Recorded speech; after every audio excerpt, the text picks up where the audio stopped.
Welcome back to Sport 7. I'm Tom Bushell. You can get me on Twitter at Tom Bushell is where to find me.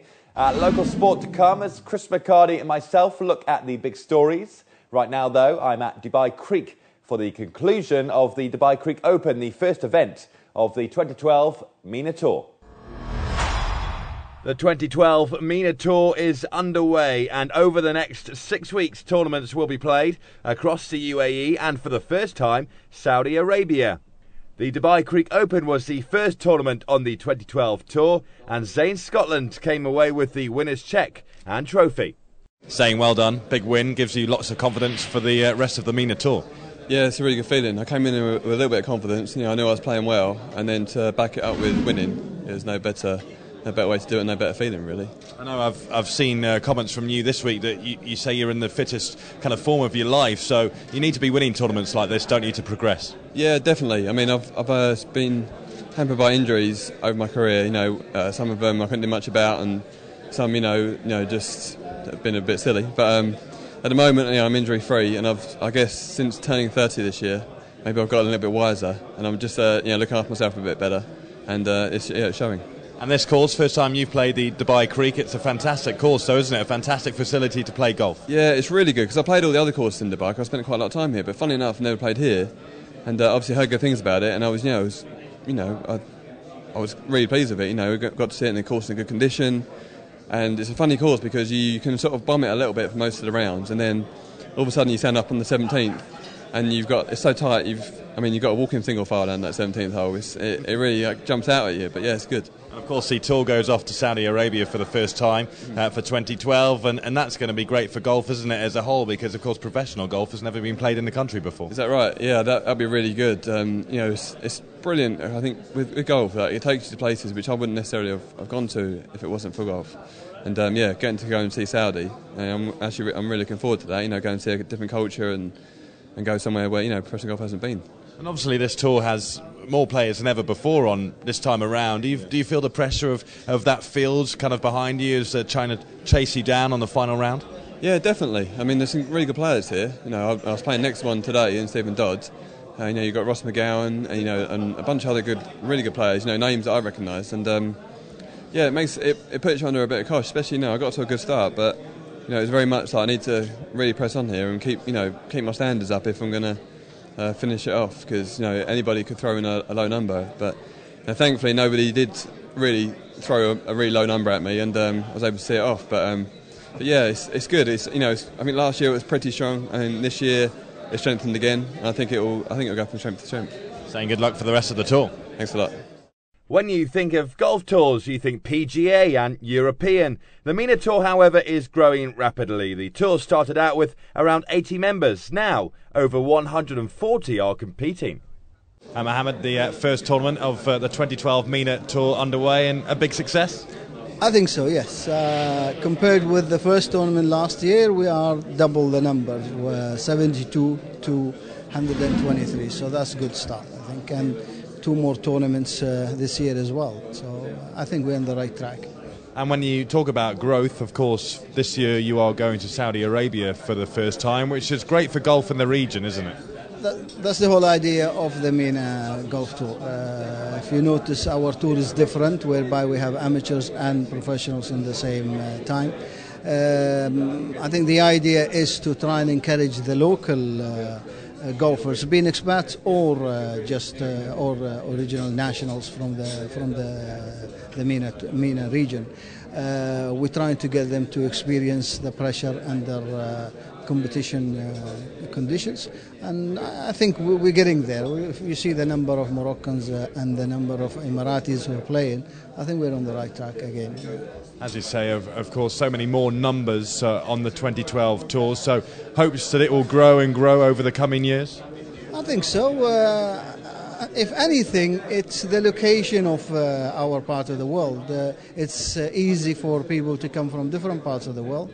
It's also the conditions in terms of weather, in terms of conditions, whether it's here, whether in Saudi Arabia or Morocco, Egypt, all these places, they have great courses, great conditions, and I think that is attracting people as well. You see, what's happening now as well is players are coming with their friends or their families, their girlfriends, their wives or fathers. So it's treated as a holiday as well. And of course, Abu Dhabi is next on the tour. But first of all, Dubai Creek, it's the first time it has been on the tour, and they've done a fantastic job. Oh yes, they have. I mean, this is one of the important courses in this part of the world. We played the Desert Classic here in '99 and 2000, and it was very well received by the European Tour players. I really thank them very much. They've given us the course for 4 days. Their staff have done a great job on the course and off the course. So as golf grows across the region, are the number of players increasing? Well, Ahmed Al-Masharik is the first Emirati to turn pro, and the Dubai Creek Open was his first tournament as a professional.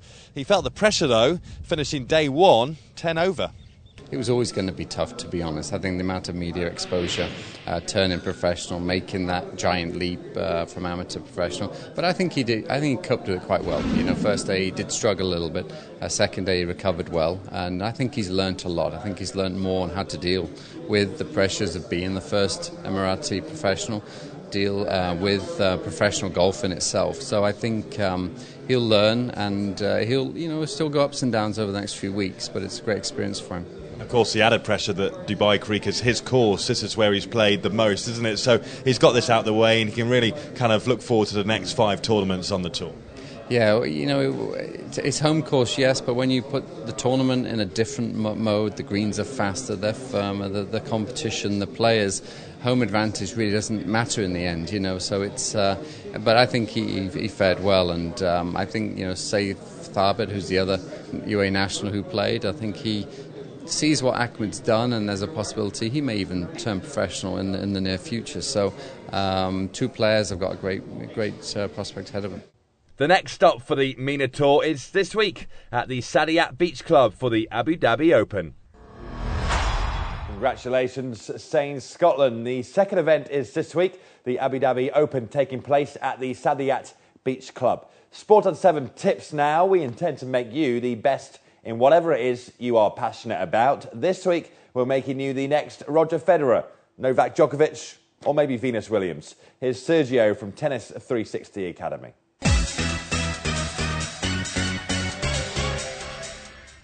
Hi, I'm Sergio, the senior coach at Tennis 360 at the MENA Tennis Academy.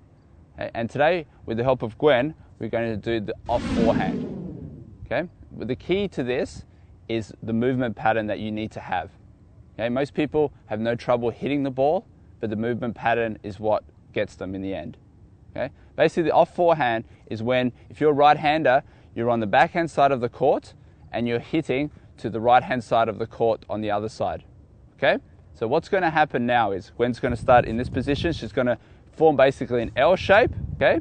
So if you saw how Gwen moved then, she moved in an L type shape. She's going to move again. Okay? She's in forehand position. She's got body weight forward. And this is a very aggressive shot. Okay? You're going to be hitting it just in front of the service line. So again, go around. She's moving around. Very good. Body weight forward. And then the key is when Gwen gets to this position, have a look at her feet. Her left foot jumps forward into the shot and she lands on her left foot. Okay, that's very important. Okay, it's very important that you don't bring your right hip around too much. Okay, because then the ball won't go in the right direction.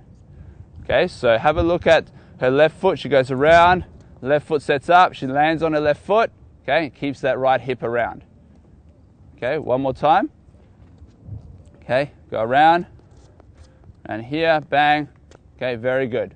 We also want to make sure when you're hitting this shot, you're very aggressive. You can see Gwen, she's really leaning into the shot, okay, forcing the play. Okay, one more time, the L shape, left foot, plant, bang, very good. Thank you, Sergio. I actually have a tennis match tonight in Arabian Ranches. I will take a few of those tips on board. Next on Sport on 7, Chris McHardy is talking to me about all the local sports stories which are making the headlines at the moment. We'll have the Ryder Cup final results too. What a tournament that was. We're back in a moment on Sport on 7.